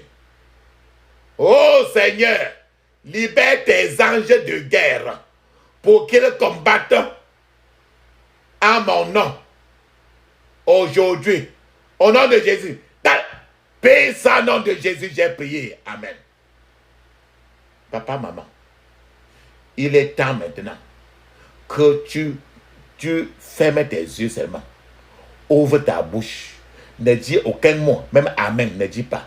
Même merci, ne dis pas, ne dis aucun mot. Nous allons appeler le Dieu d'Élie, du prophète Élie, le Dieu d'Élie. Quand on dit que le Dieu d'Élie, quand on dit le Dieu d'Élie, c'est le Dieu qui a, notre Dieu, le Père, le Fils, le Saint-Esprit, Dieu a utilisé le prophète Élie pour faire descendre le feu sur la terre. Le feu sur la terre pour la première fois. C'est pour ça qu'on dit que le Dieu d'Élie. Appelons ce Dieu d'Élie là maintenant. Pour toi et moi maintenant. Ferme tes yeux. Ouvre ta bouche. Ne dis aucun mot. Sois seulement concentré. Feu, feu, feu, feu, feu. Feu, feu, feu, feu, feu. Feu, feu, feu, feu, feu. Feu, feu, feu, feu, feu, feu. Tac. Bénis ça, nom de Jésus, j'ai prié. Amen. Amen. Amen. Mesdames et messieurs, papa, maman, bien-aimé. Amen. Papa, nous allons prier. Je vous ai parlé du fait qu'il y a les gens que le plus souvent, ils s'en vont dans la minuit pour faire des incantations. Ouvrir la bouche pour mettre ton nom. Il maudit. Il dit par exemple que tu ne te marieras jamais. Que tu ne te marieras jamais. Tu n'auras jamais de mari. Tu ne n'accoucheras jamais un enfant garçon. Tu ne. Donc tu n'entreras jamais. Vous ne serez jamais. Vous ne serez jamais. Vous ne serez jamais. Donc le langage de vous ne serez jamais là. Qu'ils disent dans la nuit sur vous. Vous ne serez jamais un mari. Vous ne serez jamais un riche. Vous ne serez jamais. Donc, tu vas prier pour que toute personne qui a parlé négativement, en disant que vous ne serez jamais dans ta vie, il faut que le Seigneur lui déshonore maintenant. Fais-moi des écrits ainsi. Toute puissance qui a parlé négativement, vous ne serez jamais dans ma vie. Toute puissance veut dire que n'importe qui a parlé négativement, vous ne serez jamais dans ma vie. Sois déshonoré au nom de Jésus. Sois déshonoré au nom de Jésus. Sois déshonoré au nom de Jésus. Dans le puissant nom de Jésus, j'ai prié. Amen. Maintenant, je vous ai dit parler que tu dois commander que tes problèmes commencent à avoir des problèmes, non? Que tes problèmes commencent à avoir des problèmes. Comme ça, quand tes problèmes sont hospitalisés, là, toi, tu n'as plus de problème parce que maintenant, lui-même étant à l'hôpital, maintenant, il ne sait même plus comment s'en sortir. Alors que quand il était en santé, il venait te déranger. Maintenant, tu vas prier maintenant que tes problèmes commencent à avoir des problèmes. C'est pour ça qu'on va dire que toute captivité dans ma vie doit devenir captif. Quand tu dis que toute captivité dans ma vie devient captif, ça veut dire que mes problèmes commencent à avoir des problèmes. Prions ainsi, ferme des yeux, crie ainsi. J'ordonne à toute captivité dans ma vie de devenir captif au nom de Jésus. J'ordonne à toute captivité dans ma vie de devenir captif au nom de Jésus. J'ordonne à toute captivité dans ma vie de devenir captif au nom de Jésus. Au nom de Jésus, j'ai prié. Amen. Papa, rappelle-toi très bien que l'homme de Dieu a prié ce genre de prière.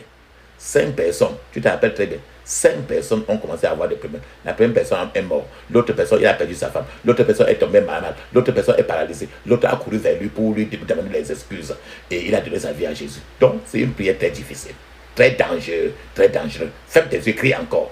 J'ordonne à toute captivité dans ma vie de devenir captif au nom de Jésus. J'ordonne à toute captivité dans ma vie de devenir captif. Au nom de Jésus, j'ai prié. Amen. Papa, maman, nous sommes arrivés à la fin de notre prière. Maintenant, il faut clôturer. Ferme tes yeux, crie ainsi. J'interdis toute contre-attaque, tout renforcement, regroupement contre moi et ma famille. Au nom de Jésus, j'interdis toute contre-attaque, renforcement, regroupement contre moi et ma famille. Au nom de Jésus. Au nom de Jésus, j'ai prié. Amen. Maintenant, celle des prières. Celle maintenant. Celle rapidement.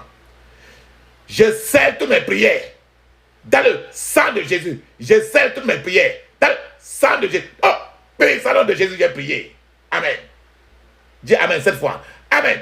Amen. Amen. Amen. Amen. Amen. Amen. Mes remerciements, papa, maman. Nous allons parler maintenant en langue 7 minutes. Cette prière, répète-toi très bien. Tu peux prier même tout le temps de la journée, même dans la nuit. David priait 3 fois par jour. Daniel, dans le chapitre de Daniel, il priait 3 fois par jour. Donc tu peux prier à tout le temps. Tu peux prier même 7 fois par jour. Même 3 fois. Mais les prières qui se font entre minuit et avant 6 heures sont des prières qui vont vite. Vite. Donc maintenant nous allons parler en langue 7 minutes. Mais je vous conseille toujours de parler en langue au moins 30 à 1 heure de temps. Pourquoi pas plus? Parce que c'est le langage du Saint-Esprit. Et c'est lui que vous avez besoin. Que j'ai, moi et toi, nous avons besoin. Allons-y, parlons en langue.